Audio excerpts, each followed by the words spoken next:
Con mucho gusto de estar aquí con ustedes. Muchas gracias, doctora. Vea, le hemos llamado para que nos informe sobre adolescente y familia. ¿De qué se trata? Una reflexión a propósito de la violencia en la actualidad. ¿De qué se trata? Sí, me interesaba mucho poder transmitir algo que hemos estado estudiando hace mucho tiempo, haciendo investigación, trabajando con alumnos, estudiantes de psicología clínica, justamente en situaciones de violencia que se reportaba desde las instituciones educativas. Violencia que tomaba la forma de las pandillas, del microtráfico, y lo más preocupante como sociedad es que los actores de estos episodios, de estos eventos, son jóvenes que van siendo empujados a la exclusión por sus prácticas y por lo que están viviendo. Entonces, un sujeto excluido de la educación, bueno, ya podemos pensar el camino tan negro que le espera, ¿verdad? Entonces, me interesaba sobre todo es poder como hacer un panorama un poco más amplio en donde empezaría situando algo que desde el psicoanálisis se ha estudiado como discursos diferentes. Entonces hay un discurso de la época que en un momento Jacques Lacan, que es luego el que empuja hacia adelante el psicoanálisis luego de Sigmund Freud, tan conocidos ambos, va a ubicar este discurso como un discurso capitalista que impulsa al goce de los objetos. Creo que eso, si lo tenemos de entrada en el trasfondo de una situación de violencia y generalizada en la actualidad de distintos tipos, ¿verdad? Nos hace pensar que este discurso realmente es un discurso excluyente, que por un lado empuja a que la vida se guíe por la acumulación de cosas, ¿no?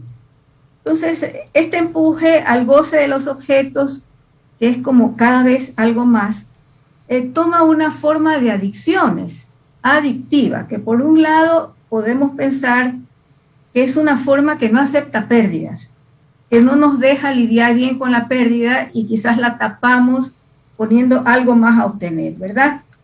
Pero es una forma compulsiva también, que nos viene desde todo lo que escuchamos. Hay que gozar más. Pero un gozar que no es el disfrute realmente, ¿no? Sino un exceso. Hablando un poquito más de este discurso que nos envuelve y que tiene efectos tan negativos, es que en este discurso, en términos psicoanalíticos decimos, se forcluye el amor. Es decir, no se inscribe, queda como un agujero. En términos más corrientes podría decir, en este discurso se anula el amor. Y donde pasa eso, cuando pasa eso, lo que cobra más fuerza es la pulsión de muerte. Son fuerzas internas, ¿verdad? Fuerzas que siempre tenemos en conflicto, en lucha. Por un lado, pulsiones de vida, por otro lado, pulsiones de muerte. Bueno, eso es propio del ser humano desde el nacimiento, que el nacimiento siempre es dramático, no somos no acogidos por un otro que nos ama, que nos desea. Pero en la vida, en estas luchas, con suerte podemos encontrar caminos sublimatorios. Ya vamos a hablar un poquito de eso. Quiero más bien recalcar, subrayar que en esas formas adictivas del goce excesivo, que creo que sí todos estamos familiarizados con que de todos lados nos viene un tienes derecho a que quizás debieran tener un límite, ¿no? Esto empuja al sujeto a la muerte, a formas mortíferas.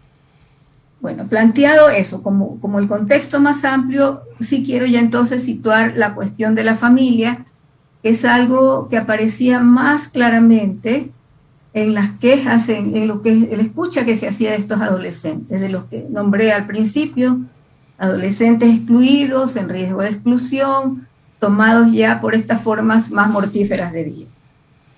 Doctora, 15 minutos para las 8 de la mañana, 15 para las 8. Doctora, sobre este tema, ¿se va a dictar una maestría de psicoanálisis y educación en la Universidad Católica? ¿Cuándo va a ser? Sí. están recibiendo postulantes en este momento, es decir, que ellos, los interesados, que yo ubico como en el campo de las instituciones educativas, ¿no? Desde psicólogos, orientadores, maestros, tutores, las personas que contribuyen en los DS, seguramente están interesados o debieran interesarse, que es justamente donde vamos a ir a ver cómo la escuela, el colegio, la institución educativa ofrece algo, un cierto relevo a lo que aparece como agujeros en las familias. Porque lo que estaba tratando de plantear es que en lo investigado, lo que aparecía con mucho dolor en las quejas de estos adolescentes, los que estaban ya en problemas, era la soledad en sus hogares. Entonces, que podría yo decirlo de una forma un poco metafórica, que son, ellos viven historias familiares llenas de agujeros y rupturas. O sea, allí donde no hay quien los sostenga, donde no hay figuras identificatorias para ellos, ¿no? Y sobre todo la mostración, la queja de una soledad. Nadie me escucha, o la palabra que recibo es el insulto. Sí. Hay algo que es preocupante entonces allí, ¿no? Porque esto viene a tomarse ese lugar, los grupos como comunidades de goce. Y lo que veíamos ahí era la pandilla, estos grupos en donde se anclaba el microtráfico, que luego pues llegará después a palabras mayores, ¿no? Y estos grupos promueven, exigen una adhesión rígida. O sea, no es que fácilmente se pueden soltar de allí, ¿no? Entonces, así es.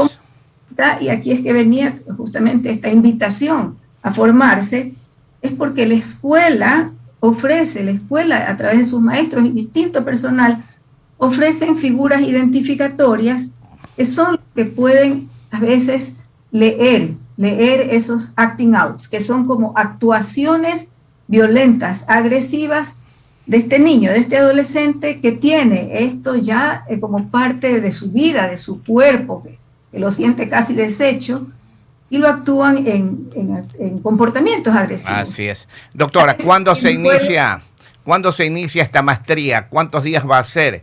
¿Va a ser online? ¿Va a ser presencial? ¿Nos podría informar? ¿Y a dónde se pueden informar las personas, valga la redundancia, sobre esta maestría que tengan interés? Yo creo que ese dato luego se podrá pasar por escrito para que ustedes, por favor, lo difundan, ¿no? La maestría está en ese proceso, en este momento, de receptar a los interesados, las carpetas en posgrado de la Universidad Católica, ¿no? Tengo que darle un número de teléfono, que no lo tengo en este rato a mano, se lo pasaría por mensaje enseguida. Entonces, está en ese momento del proceso y pensando a ver si se puede abrir en abril. Entonces, primero hay que llenar estas etapas del proceso y luego se les dará allí toda la información pertinente. Ok, doctor, es interesantísimo. Bueno, o sea que primero habría que buscar las personas interesadas. Primero estamos en la etapa de recoger las carpetas, sí, así es. Pero ten en cuenta que estas personas que se inscriben ahí van a formarse justamente para poder introducir frente a ese discurso tan mortífero otros discursos que ofrezcan más bien la posibilidad de que el chico pueda desear más allá de lo que tiene en su entorno y encontrar formas de goce más vivibles. Es decir, que podamos contrariar esas voces que empujan al goce de la muerte. Esto Lacan le llama la ley de hierro, porque fija un sentido. Tú no eres nada o tú serás igual a una figura escena, ¿no? Entonces, el que lee ese acting out, que es sin palabras, lo puede llevar a la palabra, lo puede llevar a que este joven, este niño, pueda decir en lugar de actuar. Pero no es solamente con el consejo o con las formas homogéneas para todo el mundo, lo que hay que hacer es tal cosa, lo que hay que hacer es tal otra, sino alguien que escuche, que pueda escuchar lo singular de la respuesta de cada uno. O sea, dígame usted si puedo explicar un poco más esto o basta con... Sí, es suficiente, doctora. El interesado ya se formará, ¿verdad? Sí, porque las personas que tienen interés tendrán que acercarse a la Universidad Católica y preguntar sobre esta maestría, que es importantísimo, los que tienen interés en la maestría en psicoanálisis y educación. Ok, doctora, le agradecemos mucho y en cualquier momento la volvemos a molestar. Bueno, gracias a usted. Muchas gracias. Conversamos con la doctora Ana Ricaurte Quevedo, docente de la maestría de Psicoanálisis y Educación de la Universidad Católica de Santiago, Guayaquil.